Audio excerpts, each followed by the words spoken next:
चारों ओर विषैली गंध फैली हुई थी। भीड़ मुंह ढककर सारा मंजर देख रही थी, मगर कोई कुछ कह नहीं रहा था। सब एक दूसरे को शांत नज़रों से देख रहे थे। पापा की मरने की खबर सुन श्यामल ने कहा था कि शाम तक अपनी पत्नी और बच्चों को लेकर आ रहा है, मगर आज 3 दिन हो गए, श्यामल नहीं आया।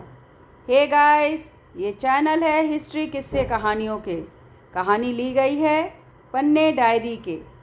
मैं बिनल आपको कहानी सुना रही हूँ, अमर प्रेम की अंतिम यात्रा। जरा रुको भैया, वो आता ही होगा। अरे वो मस्कट से, विदेश से आ रहा है ना, उसको आने में थोड़ा टाइम लग रहा होगा। मगर अब भैया यानी दादा नाराज़ हो रहे थे कि उन्हें आना होता तो अभी तक आ गए होते। मस्कट से लखनऊ की फ़्लाइट मात्र 3 घंटे की होती है और उन्हें खबर किए हुए कुल 3 दिन हो गए। दादा अपने आप को कठोर दिखाते हुए एम्बुलेंस वाले आदमी को कह रहे थे, चलो बॉडी उठाओ। मगर दीदी अपने भाई को रूधे गले से बोल रही थी, थोड़ी देर और रुक जाओ भैया, साथ में बेटी और बच्चे भी आ रहे हैं, कम से कम वो अपने बाऊ के अंतिम दर्शन तो कर लें। निशा जी अपने भाई से अपने पति की डेड बॉडी रुकवाने की भरपूर कोशिश कर रही थी और अपने बच्चों के आने की प्रतीक्षित नज़रों से गेट तक बार बार दौड़ दौड़ के जा रही थी और वापस अपने पति से लिपट लिपट कर रो रही थी। देखो, आज कई दिन हो गए, उन्हें आना तो उसी दिन आ जाते, उन्हें आना होता तो उसी दिन आ जाते। उन लोगों ने अपना फ़ोन भी स्विच ऑफ रखा है कि कहीं हम उन्हें फ़ोन करके यहाँ बुला न लें। वे अपनी बहन को कह रहे थे, बहना, ये सिर्फ तुझे विश्वास है कि तेरे बच्चे तुझे किसी भी हाल में छोड़ेंगे नहीं, मगर देख तू वो नहीं आए और न आएंगे। जब तुमने अपने जीवन की सबसे अनमोल धरोहर ज़मीन बेचकर बच्चों को विदेश भेजा था ना, तभी मुझे खटका था कि ये बच्चे वापस जाने के लिए नहीं आ रहे। दादा व्यंग तो नहीं कस रहे थे, वो तो सिर्फ बहन को समझाकर जीजा की पार्थिव शरीर को शमशान तक ले जाने की कोशिश कर रहे थे। 3 दिन से पड़े डेड बॉडी में विषैली दुर्गंध आ गई थी, जिस कारण इकट्ठी हुई भीड़ छिटक छिटक कर कम होती जा रही थी। दादा समझ रहे थे, कितनी भी प्रिय व्यक्ति क्यों न हो, ज़्यादा दिनों तक डेड बॉडी पड़े रहने से 4 कंधे मिलने भी मुश्किल हो जाते हैं। मगर निशा जी किसी भी शर्त में बच्चों को आए बिना जीजा के शरीर को उठाने नहीं देना चाह रही थी। दादा घटती हुई भीड़ को देखते हुए मुर्दा गाड़ी वाले भैया को बोले, चलो अंदर, इसके जिद से तो प्रांगण में कोई भी नहीं बचेगा और हमें उठाने के लिए कंधे भी कम पड़ जाएंगे। बार बार निशा जी कह रही थी कि वो बोला है अपनी पत्नी और बच्चों को लेकर बाऊ की अंतिम दर्शन करने के लिए आ रहा है। निशा जी अब दरवाजे पर टकटकी लगाए देख रही थी कि उनके बच्चे अभी तक क्यों नहीं आए। निशा जी को समझाते हुए कुछ लोगों ने पकड़ा। इधर दादा बुदबुदा रहे थे कि जिन बच्चों को इसी आंगन में माँ बाप ने चलना सिखाया, आज वही बच्चे बाप के अंतिम दर्शन के लिए समय नहीं निकाल पा रहे हैं। पार्थिव शरीर को कमरे से बाहर निकाल अंतिम यात्रा की तैयारी की जाने लगी। तभी निशा जी बोली, एक बार, सिर्फ एक बार हमें इन्हें जी भर कर देख लेने दीजिए। लोग पार्थिव शरीर से कुछ दूरी बनाकर खड़े हो गए कि निशा जी अपने पति से अंतिम मुलाकात कर ले।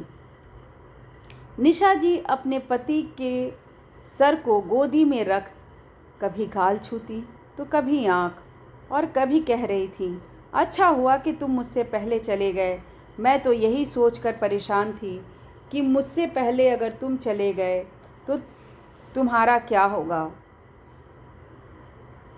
मैं तो यही सोचकर परेशान थी कि तुमसे पहले मैं चली गई तो तुम्हारा क्या होगा। देखो, किन बच्चों के भरोसे मैं तुम्हें छोड़कर जाती। उनके जिन्होंने तुम्हारी मृत्यु की खबर सुनकर भी नहीं आए, जिनका जीवन बनाने के लिए हमने सारी जमा पूंजी लगा दी। योगेश के पापा, मेरा जीवन तो तुम्हारी सेवा में ही था। अब तुम नहीं तो मैं जी कर के क्या करूँगी। एक लंबी चीख के साथ निशा जी अपने पति की शरीर पर, उनके सीने पर गिर जाती हैं। किसी को भी ये आहट नहीं था कि निशा जी अपने पति की अंतिम यात्रा में साथ जाने की तैयारी कर रही हैं। जब कुछ समय तक निशा जी के शरीर में कोई आहट नहीं हुई, कोई हलचल नहीं हुई, तो भैया आवाज़ देते हुए पार्थिव शरीर तक बढ़े और निशा जी को उठाने की कोशिश की। मगर ये क्या, निशा जी के प्राण पखेरु तो अपने पति के साथ ही उड़ गए। अब निशा जी के शरीर को जीजा के शरीर से अलग किया गया।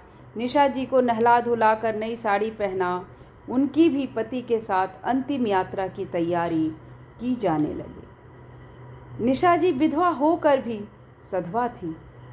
कुछ दिन पूर्व लगाया हुआ उनके मांग का सिंदूर टह टह चमक रहा था। उनका चेहरा, जो कुछ समय पूर्व तक बच्चों के न आने और पति के बिछोह से चेहरे पे मुर्दैनी सी छाई हुई थी, वो अचानक से दमकता हुआ शांत प्रतीत हो रहा था। शायद निशा जी के जीवन का उद्देश्य पूरा हो गया था। जब जीते जी ये दोनों दो जिस्म एक जान थे, तो अंतिम यात्रा कैसे अकेले करते। निशा जी ने अपने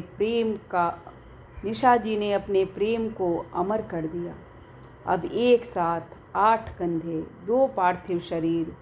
इस अंतिम यात्रा में निशा जी का चेहरा गौरवान्वित, चमकदार, मुस्कुराता हुआ प्रतीत हो रहा था। एक साथ 2 चिताएं सजाई गईं।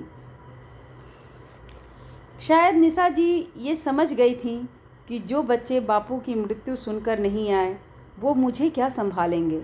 जिन बच्चों को उन्होंने चलना बोलना खाना पीना सिखाया, उनके न आने की टिस ने अपने पति की अंतिम यात्रा को स्वीकारा और उनके साथ ही शमशान की चिता में मृत्यु उपरांत वो भी समा गई।